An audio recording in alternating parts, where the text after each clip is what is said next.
भक्तों, नवरात्रि का महापर्व बहुत ही शुभ और मंगलकारी माना जाता है। नवरात्रि के पूरे 9 दिन गंगा जल की हर एक बूंद की तरह पवित्र माने जाते हैं।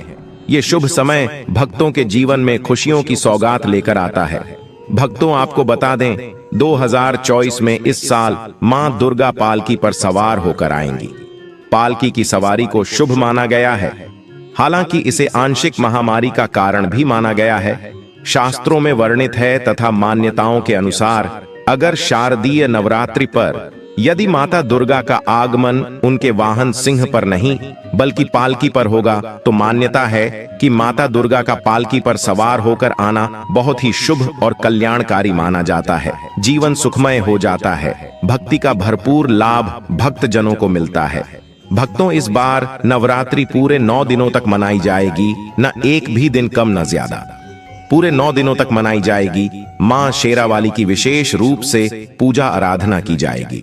शारदीय नवरात्रि का महापर्व इस बार 2024 में 3 अक्टूबर 2024 गुरुवार से शुरू होकर नवरात्रि का समापन 11 अक्टूबर 2024 बुधवार को नवमी पर होगा। 12 अक्टूबर 2024 को विजयादशमी मनाई जाएगी।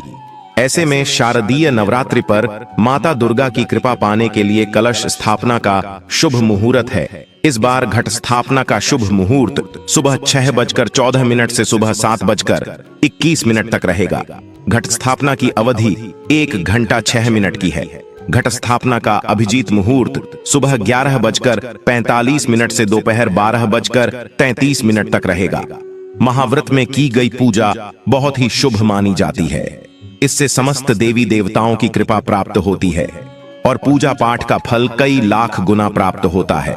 ऐसे में जो व्यक्ति नवरात्र आने से पहले घर से ये चीजें बाहर कर देता है तो उसके घर में मां वैष्णो का होगा आगमन, माता लक्ष्मी का होगा वास। मां शेरावाली आपकी झोली खुशियों से भर देंगे। इसीलिए नवरात्र आने से पहले घर से ये चीजें फौरन हटा दें। भक्तों, आज हम कुछ ऐसे ही गलतियों के बारे में जानेंगे जो अगर आपके घर में भी होती हैं तो माता लक्ष्मी कभी नहीं करती ऐसे घर में प्रवेश। फिर चाहे आप कितने ही पूजा पाठ कर लो, माता लक्ष्मी ऐसे घर में कभी नहीं आती। ऐसे घर से देवी देवता भी हमेशा रहते हैं नाराज। भक्तों, पूरी जानकारी को देखने के लिए इस वीडियो को अंत तक जरूर देखें। सच्ची श्रद्धा से कमेंट बॉक्स में लिखें, जय मां लक्ष्मी। मां लक्ष्मी के लिए एक लाइक तो बनता है दोस्तों। सबसे पहले नवरात्रि के पहले ही मंदिर की अच्छी तरह से साफ सफाई कर लें। मंदिर के अंदर अगर पुरानी मालाएं हैं, टूटी फूटी मूर्तियां हैं, उसके साथ ही खाली माचिस की डिब्बी रखे हुए हैं तो उन्हें बाहर फेंक दें तथा खंडित मूर्ति को किसी नदी में प्रवाहित कर दें। घर में छोटे बच्चों को नवरात्रि का व्रत नहीं रखना चाहिए। इससे उनकी जान को खतरा हो सकता है, क्योंकि इस व्रत में शरीर को अधिक शक्ति की जरूरत होती है। माता शेरावाली की तस्वीर अगर कांच के फ्रेम की है और वह हल्की सी भी अगर टूटी हुई हो तो ऐसी कांच को बदलवा लें या ऐसी तस्वीर को जल में विसर्जित कर दें। टूटी मूर्ति की पूजा करने से, टूटी तस्वीर की पूजा करने से आपकी श्रद्धा, भक्ति, व्रत आदि सब टूट जाता है। आपका व्रत खंडित हो जाता है। दोस्तों, नवरात्रि के 9 दिन बहुत ही पवित्र होते हैं। नवरात्रि के 9 दिनों घर को साफ सुथरा और पवित्र रखना अति आवश्यक है। इसीलिए नवरात्रि के 9 दिनों में ब्रह्मचर्य का पालन किया जाता है और तामसिक भोजन ग्रहण नहीं किया जाता। नवरात्रि के 9 दिनों में माता रानी के भक्तों को प्याज, लहसुन, मांस, मदिरा और अंडे से दूर रहना चाहिए। अधिकतर भक्त नियम का पालन भी करते हैं, लेकिन वह एक गलती कर बैठते हैं। वो नवरात्रि के 9 दिनों में अपने घर इन अपवित्र चीजों को रख लेते हैं। ऐसा भूल कर भी नहीं करना चाहिए। भागवत पुराण के अनुसार नवरात्रि के 9 दिनों तक माता रानी अपने भक्तों के घर में वास करती है। अगर आप भी चाहते हैं कि माता रानी आपके घर में वास करें तो आप अपने घर के वातावरण को पवित्र रखें और नवरात्रि शुरू होने से पहले ही अपने घर से प्याज, लहसुन, मीट, अंडा और मदिरा को बाहर निकाल दें। अपने घर को साफ रखें। इन वस्तुओं को घर से बाहर निकालने के बाद अपने घर में गंगा जल का छिड़काव अवश्य करें। भगवत गीता में भगवान कृष्ण कहते हैं, बगैर गंगा जल छिड़काव कोई भी मंगल कार्य सफल नहीं माना जाता। गंगा जल का छिड़काव स्वयं भगवत गीता में श्री कृष्ण ने बताया था। अगर आपके घर में गंगा जल ना हो तो मार्केट से गौमूत्र ला सकते हैं और गौमूत्र लाकर आप गौमूत्र का अपने घर में छिड़काव करें। बस थोड़ा सा पानी में डाल लें, इससे आपके घर का वातावरण पवित्र हो जाएगा। घर में मौजूद नकारात्मक ऊर्जा भी नष्ट हो जाएगी और जिस घर में वातावरण पवित्र होता है और नकारात्मक ऊर्जा नहीं होती, वह माता रानी का वास सदैव होता है। नवरात्रि के पहले आप अपने पूरे घर की अच्छी तरह से साफ सफाई कर लें। घर में जो भी फालतू सामान है, फटे पुराने कपड़े, उन्हें बाहर निकाल दें। घर में बेकार पड़ा सामान नकारात्मक ऊर्जा लाता है, इसीलिए गंदगी बिल्कुल भी न करें। धूप दीप जलाकर वातावरण को स्वच्छ रखें। दोस्त, माता के आगमन के लिए घर का दरवाजा जरूर सजाना चाहिए। इससे माता आकर्षित होती है और घर के द्वार में प्रवेश करती है। मां के आगमन के लिए द्वार को फूलों से सजाना। दोस्तों, कई लोग ऐसे हैं जो माता रानी की चौकी कागज बिछाकर बनाते हैं, जो कि बिल्कुल गलत माना गया है। माता की चौकी के लिए आप नीचे लाल कपड़ा बिछाएं। काला कपड़ा और सफेद कपड़ा भूलकर भी नहीं बिछाना चाहिए। ध्यान रखें, कपड़ा फटा भी नहीं होना चाहिए। भक्तों, अगर आपके घर में देवी देवताओं की खंडित मूर्ति, दिया या फटा हुआ चित्र अगर हो तो उसे किसी पवित्र नदी में विसर्जित कर दें, क्योंकि ऐसी मूर्तियां और चित्र दुर्भाग्य लाती हैं। देवी देवताओं की खंडित मूर्ति की पूजा न करें और ना ही उन्हें घर में रखें, क्योंकि उन्हें घर में रखना बुरा माना जाता है। भक्तों, वहीं अधिकतर लोग अपनी छत पर या घर के मुख्य दरवाजे के आसपास कबाड़ इकट्ठा कर देते हैं। ऐसा करना अशुभ माना जाता है।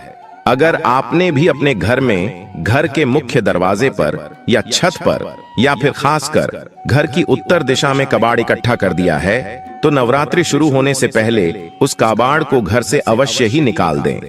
भक्तों, यदि आपके घर कोई भी बंद घड़ी है तो नवरात्रि शुरू होने से पहले उसे अपने घर से हटा दें और नई घड़ी ले आए या उसकी मरम्मत करवा लें। घड़ी को प्रगति का प्रतीक माना जाता है। बंद घड़ी समय से पीछे चलने वाली हमारी प्रगति में बाधा डालती है।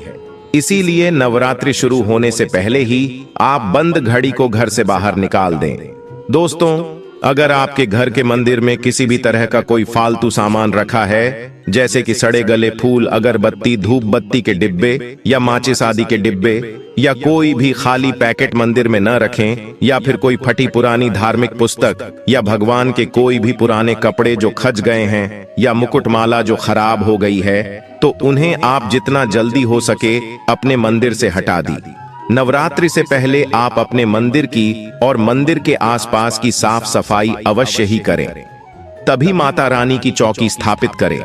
इसके साथ ही आप अपने धन रखने के स्थान की सफाई भी अवश्य करें, क्योंकि नवरात्रि के दौरान मां लक्ष्मी भी गृह प्रवेश करती है।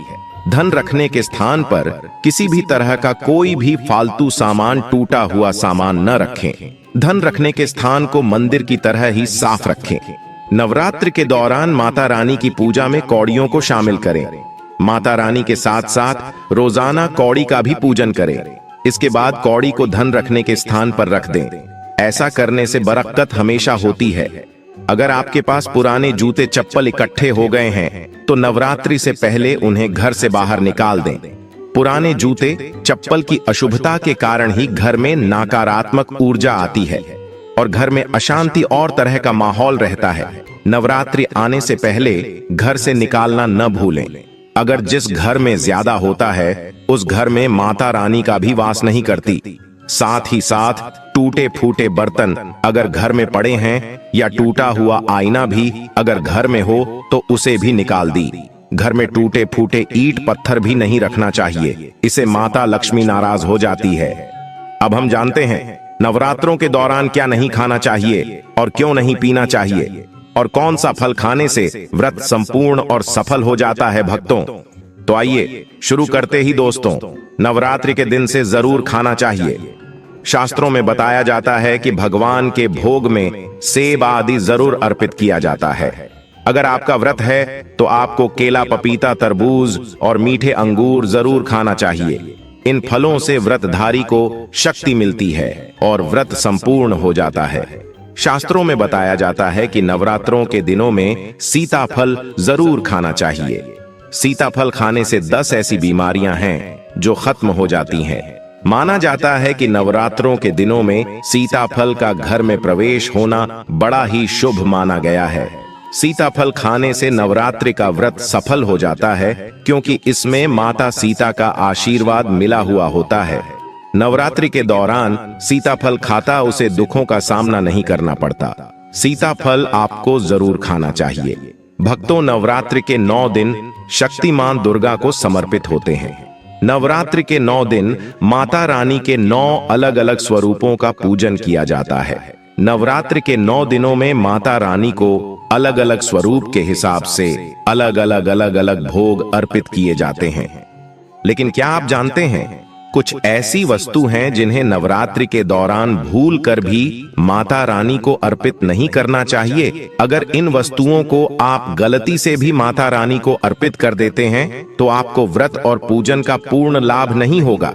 इसीलिए माता रानी की कृपा प्राप्त करने के लिए आपको यह जानना अति आवश्यक है कि वह कौन सी ऐसी वस्तु है जो माता रानी के पूजन में भूल कर भी इस्तेमाल नहीं करना चाहिए। तो आइए मां का जयकारा लगाते हुए वीडियो को शुरू करते हैं। भक्तों, नंबर 1, नवरात्रि के दौरान शादीशुदा महिलाओं को सफेद कपड़े पहनकर पूजा पाठ नहीं करना चाहिए।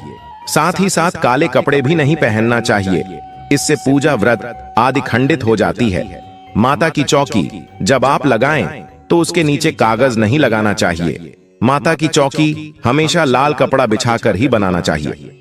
हमेशा याद रहे, नवरात्रों के इन 9 दिनों तक व्रतधारी को अपना आसन चौकी के आगे ही लगाना चाहिए और मंदिर को नवरात्रों के दौरान अकेला नहीं छोड़ा जाता।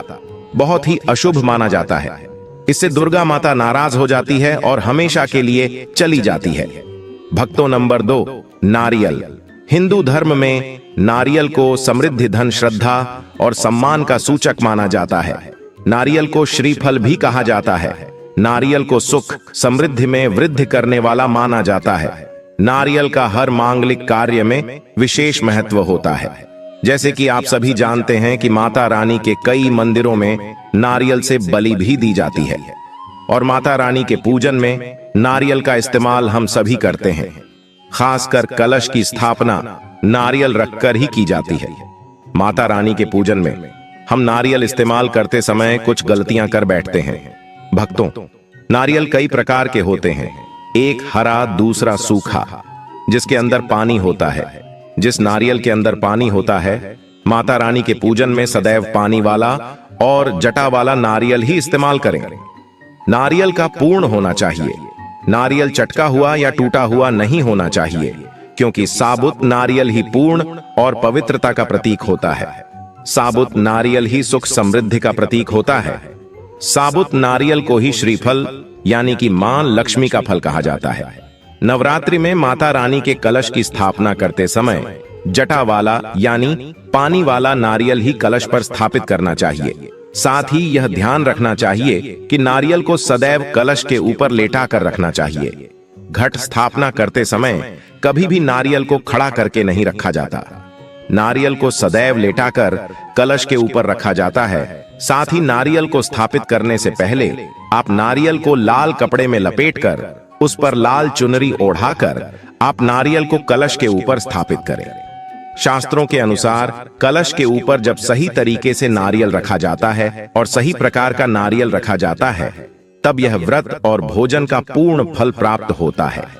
यह भी ध्यान रहे कि महिलाएं माता रानी को नारियल अर्पित कर सकती है, लेकिन कभी भी माता रानी के सामने नारियल को भूलकर भी नहीं वधेरना, क्योंकि नारियल बीज रूप होता है और स्त्रियां बीज रूप से ही शिशु को जन्म देती हैं। इसीलिए कभी भी महिलाओं को नारियल नहीं तोड़ना चाहिए। नवरात्रि में माता रानी का व्रत और पूजन किया जाता है, लेकिन नवरात्रि के दौरान सबसे ज्यादा महत्व होता है कन्या पूजन का। दोस्तों, माना जाता है व्रत और उपासना से माता रानी इतना पसंद नहीं होती है जितना कि कन्या पूजन से होती है। नवरात्रि में छोटी छोटी कन्याओं को माता रानी का स्वरूप माना जाता है। कन्याओं को भोग लगाया जाता है, उन्हें प्रसन्न किया जाता है और बदले में आशीर्वाद मांगा जाता है। कन्याओं को प्रसन्न करने के लिए गिफ्ट आदि उपहार वगैरह दिए जाते हैं। माना जाता है अगर कन्याओं को कोई भेंट दी जाए और उसे खुशी खुशी स्वीकार कर ली तो इसका मतलब है माता रानी अर्थात माता वैष्णो ने भेंट स्वीकार कर ली, जिन पर कन्याएं प्रसन्न होती हैं। तो समझो उन्हें माता रानी का आशीर्वाद मिल गया और माता रानी की कृपा से उन्हें मुंह मांगा वरदान प्राप्त होता है। नवरात्रि में 2 साल से लेकर 10 साल तक की कन्या का पूजन होना चाहिए। अष्टमी अथवा नवमी को कन्याओं के पैर धोकर भोजन कराना, उपहार आदि देना श्रेष्ठ माना जाता है। आपके घर में संपन्नता बनी रहे तथा धन की कोई भी कमी ना हो। कन्याओं को कोई सुंदर गिफ्ट दे सकते हैं। शास्त्रों में बताया जाता है कि कन्या जितना खुश होती है, माता रानी उतना ही जल्द फल की प्राप्ति प्रदान करती है। ऐसे में आप कन्याओं को चॉकलेट बॉक्स दे सकते हैं तथा खूबसूरत कपड़े दे सकते हैं। याद रहे, काले कपड़े न दें और स्टील के बर्तन भी गिफ्ट के तौर पर दे सकते हैं। याद रहे कि कन्याओं को लोहे का कोई भी सामान नहीं देना चाहिए।